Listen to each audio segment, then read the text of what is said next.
Assalamualaikum warahmatullahi wabarakatuh. Alhamdulillah, kawan-kawan, jumpa lagi di materi mata kuliah metodologi fisik. Hari ini kita akan membahas materi tentang pengerjaan logam. Ini adalah materi lanjutan daripada materi deformasi yang kita bahas minggu sebelumnya. Baik, saya langsung saja ke prolog materi ini. Ya, ini kawan-kawan, contoh ya, contoh yang kita kenal dengan istilah proses pengecoran pada logam. Jadi pengecoran pada logam itu pada prinsipnya macam-macam ya bentuknya. Ada continuous casting, ada die casting, ada investment casting, ada sand casting, dan seterusnya. Penggunaan ini sangat tergantung pada tujuan material itu dibentuk. Ya, jadi kalau material itu rumit, ya tidak bisa digunakan continuous casting, ya. Maka dia minimal harus pakai sand casting atau pakai investment casting, ya. Jadi tergantung tujuannya masing-masing. Nah, saya mau tunjukkan di sini bagaimana skema continuous casting itu di bekerja, ya, bekerja. Ini kawan-kawan, kalau kita bayangkan ini adalah ladle yang memuat logam yang sudah dicairkan, ya, logam yang sudah dicairkan. Dia sengaja dibuat tinggi di atas ini, ya, supaya apa? Supaya material itu bisa secara gravitasi dia turun ke bawah. Nah, jadi dari sini dia dialirkan ke tundis. Nah, dari tundis itu langsung dia menuju ke cetakan. Jadi tergantung mau ukuran berapa. Ini kebetulan kita mau bikin slab ini, ya, mau bikin slab. Ini contohnya kita mau bikin slab, maka ukurannya ukuran slab yang dibuat. Habis itu di sini ada roll, ya, roll. Roll ini sudah ada dilengkapi dengan penyemprot air di sini. Jadi setelah ini didinginkan dia, muter, ya, rollnya sudah disemprot air. Nah, ini elektronik stirrernya, ini yang mengendalikan roll, ya. Habis itu di sini ada roll support, di sini ada yang untuk bending, ada untuk straightening, bahkan di sini ada untuk pemotong nanti di sini. Kita akan lihat di slide berikutnya supaya lebih jelas. Nah, ini kalau kita mau perhatikan di sini, ya, kita akan melihat bahwasanya yang semua sistem ini bekerja, ya, semua sistem bekerja. Di sini kebetulan ada roll penariknya, di sini ada roll untuk bending, ini untuk straightening, ya, sama ini untuk pemotongnya. Jadilah slab. Kebetulan kita mau buat slab, ya. Dari slab ini kawan-kawan itu dilakukan pengerolan lagi, ya. Jadi macam-macam. Contohnya tadi slab. Dari slab tadi kita bisa buat dia menjadi lebih tipis. Nah, macam-macam. Ini kita mau jadikan plat, maka kita masukkan di roll yang sesuai dengan ukuran plat. Nah, untuk membuat pipa lat, ya. Ini juga bisa dilakukan dari slab, ya. Nah, atau bentuknya nanti billet, ya, atau belum, macam-macam. Jadi continuous casing itu tergantung cetakan, ya. Habis itu nanti akan ada proses pengepresan lebih lanjut. Ada proses pengepresan lebih lanjut. Oke. Nah, ini jenis-jenis roll millnya. Kawan-kawan bisa lihat ini. Jadi macam-macam konfigurasinya, ya. Jadi tergantung tujuannya. Oke, kita lihat. Nah, setelah logam tadi menjadi ingot, ya, menjadi ingot, itu pengerjaannya itu menjadi dua. Kita bedakan menjadi dua dia, ya. Jadi bisa kita lakukan pengerjaan panas, bisa kita lakukan pengerjaan dingin, ya. Apa itu pengerjaan panas, pengerjaan dingin, kita bahas setelah ini. Nah, hot working. Nah, kita kenal istilah pengerjaan panas, ya. Jadi kalau pengerjaan panas itu suhu yang digunakan itu di atas suhu rekristalisasi. Jadi apa itu rekristalisasi? Jadi rekristalisasi itu kawan-kawan adalah suhu proses di mana butir logam itu terdeformasi. Habis itu digantikan dengan butiran-butiran baru yang tidak terdeformasi. Yang intinya tumbuh sampai membentuk butiran asli. Ya, tetapi ingat, nanti kita akan lihat bagaimana simulasi gambarnya gitu ya, simulasi struktur mikronya. Dia akan berbeda ya, ukuran grainnya itu berbeda kalau dia mengalami rekristalisasi. Baik. Nah, di dalam pengerjaan panas ini menariknya ya, yang akan meningkat itu adalah keuletannya akan meningkat kalau dilakukan pengerjaan panas. Yang harus kita pahami bahwasanya suhu rekristalisasi yang digunakan itu antara 0,4 sampai 0,5 daripada titik suhu cairnya, melting point ya, melting point daripada material yang kita lakukan pengerjaan panas. Ya, jadi materialnya itu masih dalam bentuk padat. Contohnya sederhana gini, kita misalkan main-main ke tukang pandai besi ya. Kalau di Banjarmasin itu ya mungkin di daerah apa itu Sungai Andai mungkin ada ya. Di mana ada sawah biasanya potensi kita menemukan pandai besi itu ada. Atau kita jalan ke Jalan Lingkar Selatan ya. Di kilometer 17 itu ada ya. Atau yang paling terkenal itu di mana di eh, Nagara. Nah, di Nagara itu tidak hanya hot walking, bahkan di sana casting pun ada. Mereka pakai sand casting misalnya.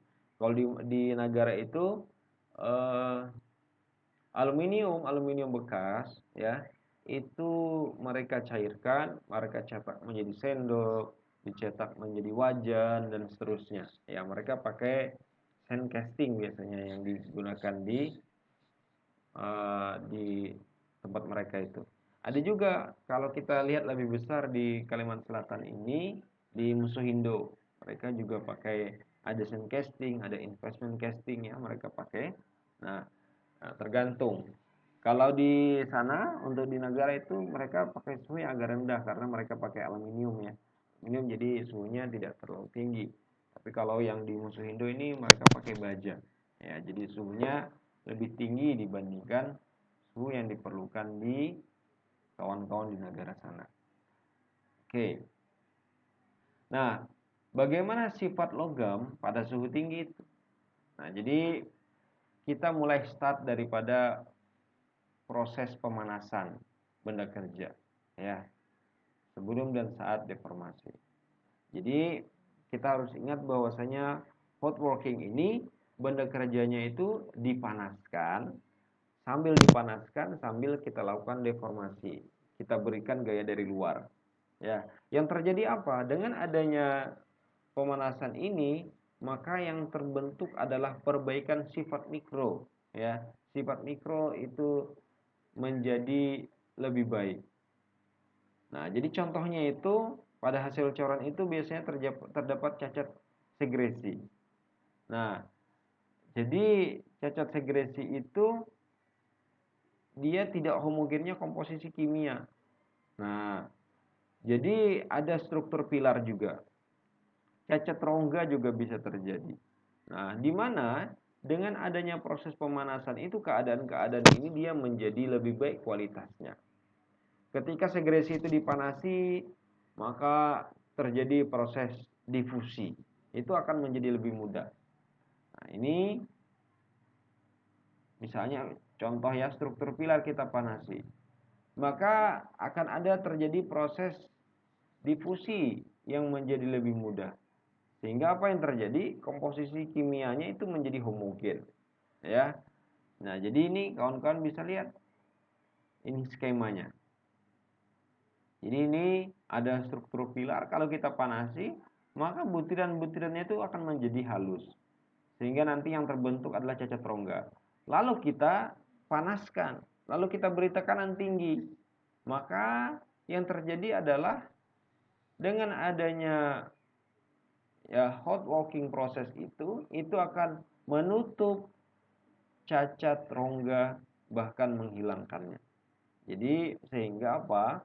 Sehingga sifat mekaniknya itu dia menjadi lebih baik. Ya, sifat mekanik dia menjadi lebih baik. Nah, jadi lebih ulet dia akhirnya. Oke. Nah, jadi sifatnya setelah dipanasi itu akan menjadi lebih baik. Nah, mekanisme pelunakan pada pengerjaan panas itu kita kenal nanti dengan istilah 2 rekristalisasi.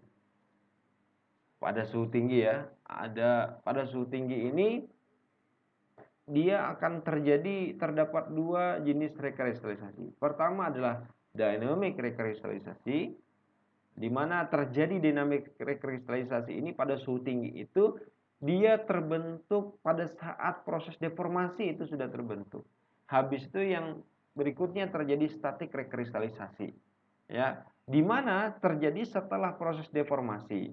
Nah, jadi kalau suhunya tinggi, ini dua-dua rekristalisasi itu akan terjadi. Nah, yang mempengaruhi mereka adalah SFE, ya, stacking fault energy. Jadi, kalau stacking fault energinya itu rendah, ya, maka dua-duanya ini akan terjadi, baik dynamic ataupun statik. Tapi stacking fault-nya tinggi, ini yang terjadi biasanya hanya statik rekristalisasi saja. Nah, bagaimana keadaan stacking fault itu bisa ada terjadi? Contoh sederhana misalkan kawan-kawan ini adalah FCC. Kita kenal bahwasanya phase center kubik itu susunan atomnya itu untuk satu kisi itu kan ada A, B, C. Ada A, B, C. Berulang terus dia A, B, C, A, B, C, A, B, C.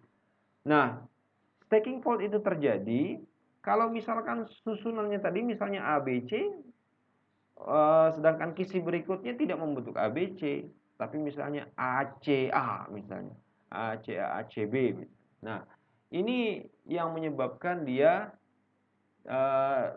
terjadinya kesalahan tumpuk. Jadi kita perhatikan bahwasanya bila stacking fault ini mudah sekali terjadi pada material, maka material itu kita katakan dia memiliki energi stacking fault yang rendah. Ya, karena diberikan sedikit saja energi dari luar, dia sudah terjadi perubahan kesalahan tumpuk dia. Nah, kita lihat bagaimana pengaruhnya stacking fault energi ini terhadap jenis rekristalisasi yang akan dihasilkan. Misalkan kita punya ya logam dengan SFE tinggi.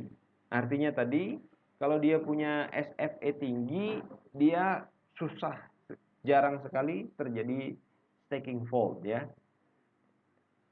Oke. Nah, ini kawan-kawan bisa kita lihat ini. Jadi SFE tinggi itu maka berarti energi dalam dan kerapatan dislokasi itu akan menurun. Nah, sehingga yang bisa terjadi di dalam ini hanya dynamic recovery saja. Ya, dynamic recovery. Jadi, untuk dynamic recrystallization-nya itu tidak bisa terbentuk.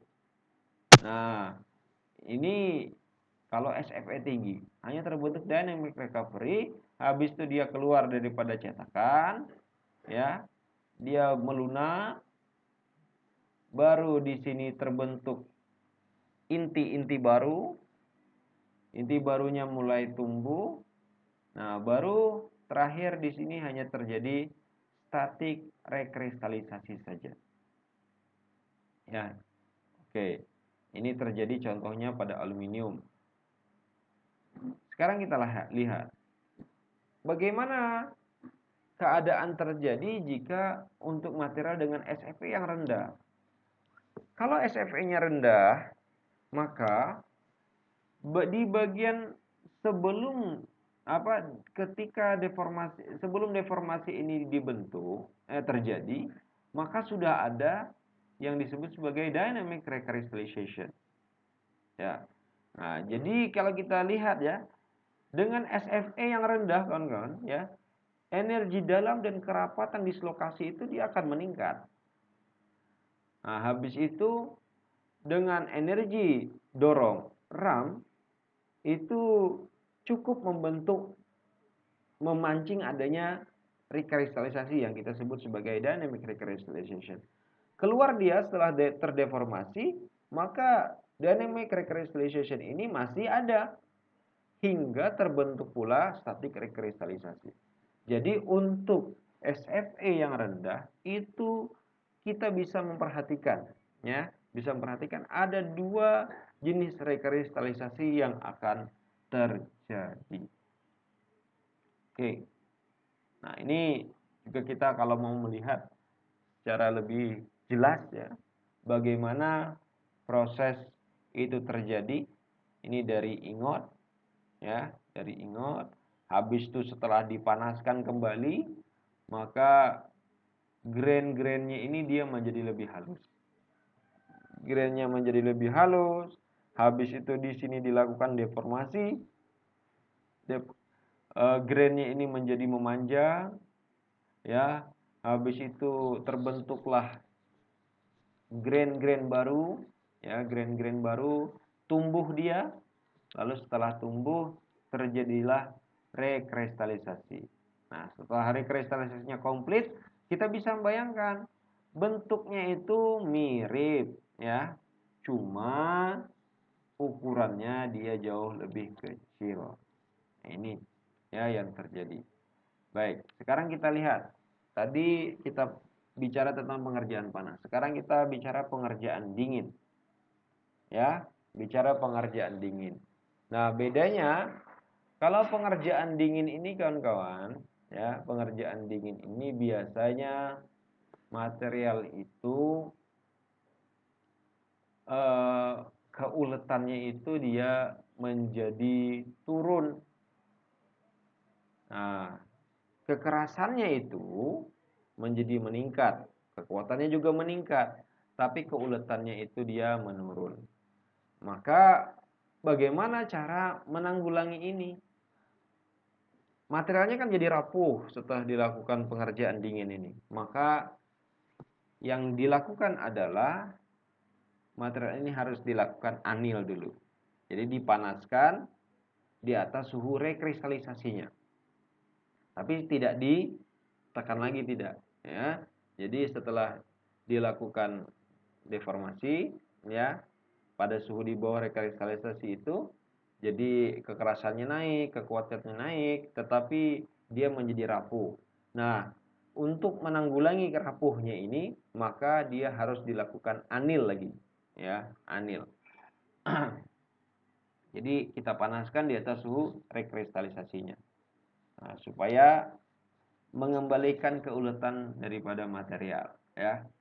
Nah, ini kita bisa lihat ya bagaimana keadaan sebelum di rolling dan sesudah di rolling. Ya, sebelum dan sesudah di rolling. Oke.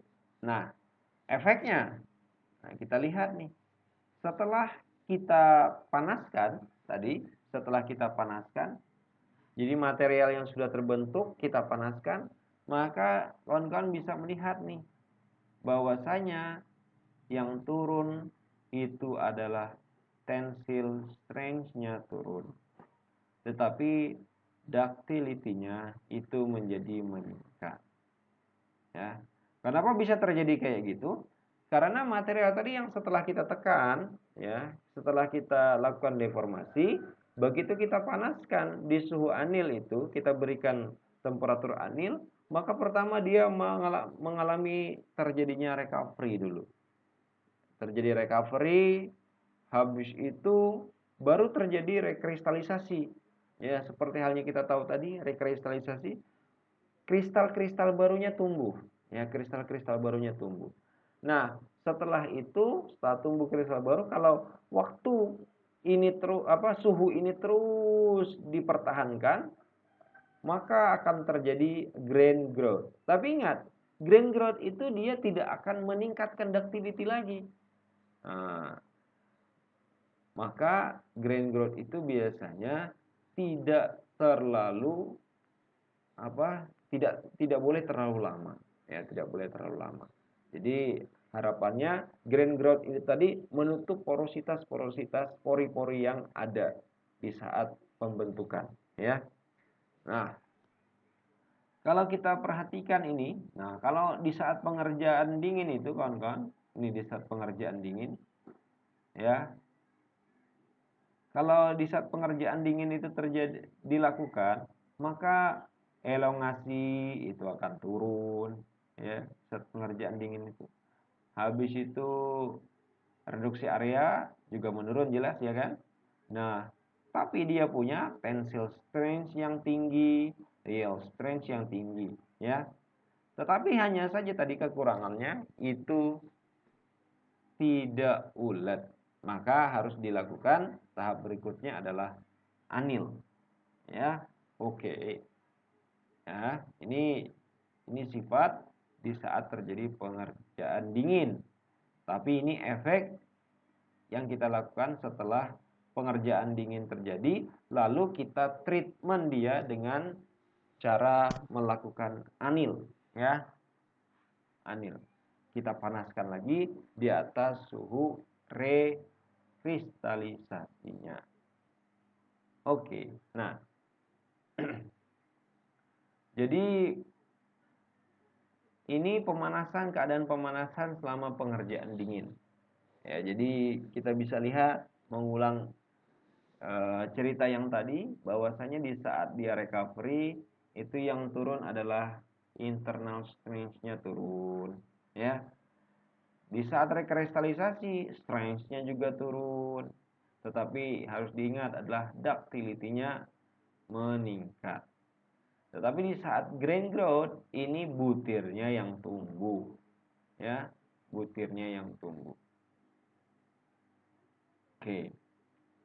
Nah, jadi ini yang harus sama-sama kita perhatikan, bagaimana keadaan sifatnya ketika pengerjaan dingin terjadi, lalu kita panaskan, ya, lalu kita panaskan dia. Oke. Nah, kalau kita lihat, ya, kalau kita lihat proses recovery saja. Kalau pemanasan recovery itu kita lakukan di bawah suhu rekristalisasi, jadi kita yang milih kan, suhunya kita kira-kira mau panaskan berapa. Dalam material itu kan kita harus tahu berapa suhu rekristalisasinya dia. Kalau kita panaskan dia di bawah suhu rekristalisasi, ya, jadi maka yang terjadi adalah gerakan dislokasi, ya, difusi, ya, gerakan dislokasi difusi atau yang disebut sebagai panjatan, ya, panjatan. Jadi kawan-kawan bisa lihat misalkan ini ada dislokasi, ya, ini terus di sini ada kosong sebiji nih, maka yang terjadi adalah material ini, ya, dia pindah mengisi posisi kosong, loncat di sini, ya, dia tidak ikut dalam dislokasi satu ini, dia ngisi. Nah, kalau arahnya ke sana sesuai dengan tekanannya, ini kita sebut sebagai gerakan climb positif, ya, dari suatu dislokasi sisi. Tapi kalau sebaliknya, ini kita kenal istilah climb negatif. Oke. Nah, selanjutnya, ya, kalau kasus-kasus itu terjadi pada material yang kita lakukan bending, ya, maka akan ada yang disebut sebagai istilah poligonisasi, yaitu dia mengatur kembali susunan dislokasi sehingga menjadi teratur. Misalkan nih kawan-kawan, tadi kita bending nih, ya, kita bending maka posisi dislokasinya ini tidak teratur, ya, posisi dislokasinya tidak teratur. Maka kalau kita panaskan, ya, panaskan dia di bawah suhu rekristalisasinya, dengan keadaan recovery itu dia kembali menyusun dislokasinya. Nah, ini dikenal dengan istilah poligonisasi. Nah, jadi poligonisasi. Tadi tidak teratur menjadi teratur. Oke. Nah, bagaimana kalau pemanasannya itu berada pada suhu rekristalisasi? Jadi recovery-nya langsung pada suhu rekristalisasi. Maka yang terjadi adalah ini pertama, ya. Pertama kali ini kan kerapatannya naik. Ya kan? Kerapatannya naik. Habis itu lalu kita panaskan. Setelah ini kan kita panaskan. Kita panaskan, tumbuhlah kristal. Kristal tumbuh, ya, inti-inti kristalnya ada muncul setelah dipanaskan. Setelah yang ini tadi rapat sudah dia, ya. Habis itu tumbuh inti-inti kristal. Nah, jadi ada pengintian ada, lalu tumbuh setelah kita panaskan. Nah, sehingga terjadi rekristalisasi butiran seragam. Jadi dia menjadi menjadi lebih lunak daripada sebelumnya. Kalau sebelumnya ini kerapatan dislokasinya naik, itu dia material ini keras sekali, ya. Maka dia itu rapuh. Tetapi setelah kita panaskan, ya, kita lakukan pemanasan pada suhu rekristalisasi langsung kita main, maka terjadi seperti ini. Dia menjadi lunak. Nah, kita lihat kawan-kawan, ya, di bawah mikroskop elektron. Ini kebetulan kita menggunakan brush, ya, yang dikerjakan dingin. Nah, ini keadaannya. Nah, jadi kita panaskan. Ini setelah pengerjaan dingin kayak gini bentuknya. Terus kita panaskan. Suhunya 580 derajat. 3 detik. Maka ini mulai terbentuk inti-inti, ya. Nah, inti-inti kristal mulai terbentuk.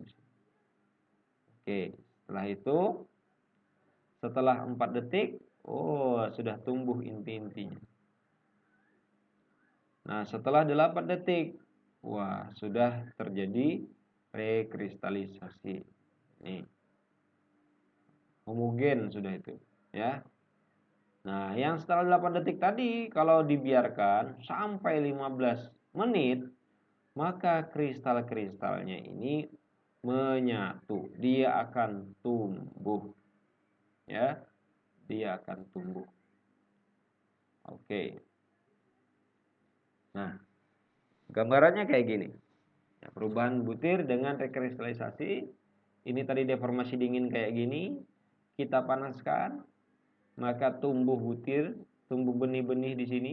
Ya, ada inti-inti baru. Nah, dari inti-inti baru itu akan terbentuk berikutnya setelah masih kita panaskan akan terjadi rekristalisasi. Jadi berbeda bentuknya, ya. Oke. Nah, ini yang kita bahas sebelumnya tadi. Oke. Nah, ini sudah kita bahas juga tadi bagaimana keadaannya setelah kita lakukan anil pada material yang kita lakukan pengerjaan dingin padanya. Ya, kita setelah pengerjaan dingin dilakukan, deformasi dilakukan, kita anil dia. Nah, ini kita bisa lihat, ya, bagaimana struktur mikronya. Oke. Bisa kawan-kawan bandingkan dua. Keadaan rekristalisasi terbentuk. Ini recovery, rekristalisasi terbentuk hingga grainnya itu tumbuh, ya, grainnya tumbuh. Oke. Nah, ini juga keadaannya kalau kita mau melihat, ya, grain. Nah, ini ada terjadi pergerakan di sini.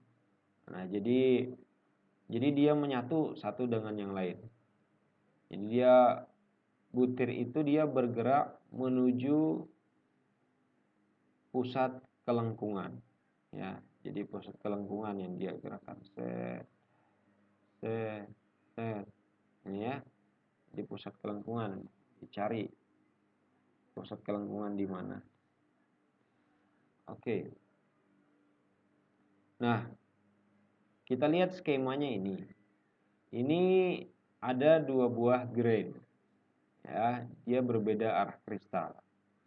Tapi setelah dipanaskan, ya, setelah dipanaskan, maka ada terjadi pergerakan tadi, ya, pergerakan grain, ya, sehingga arah kristalnya itu dia menyusun kembali dia, sehingga arah kristalnya itu dia menjadi sama.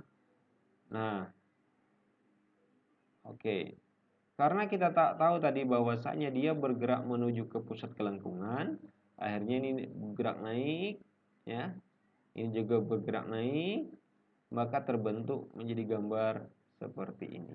Nah, ini keadaan. Oke. Jadi akhirnya grainnya itu menjadi lebih besar. Tumbuh nih. Nah, kita sekarang lihat perbedaannya nih. Apa perbedaan? Bagaimana perbedaan antara pengerjaan dingin dengan pengerjaan panas? Untuk pengerjaan dingin itu suhu yang kita pakai itu adalah suhu di bawah suhu rekristalisasi pembentukannya ya. Nah, sedangkan pengerjaan panas itu di atas suhu rekristalisasi.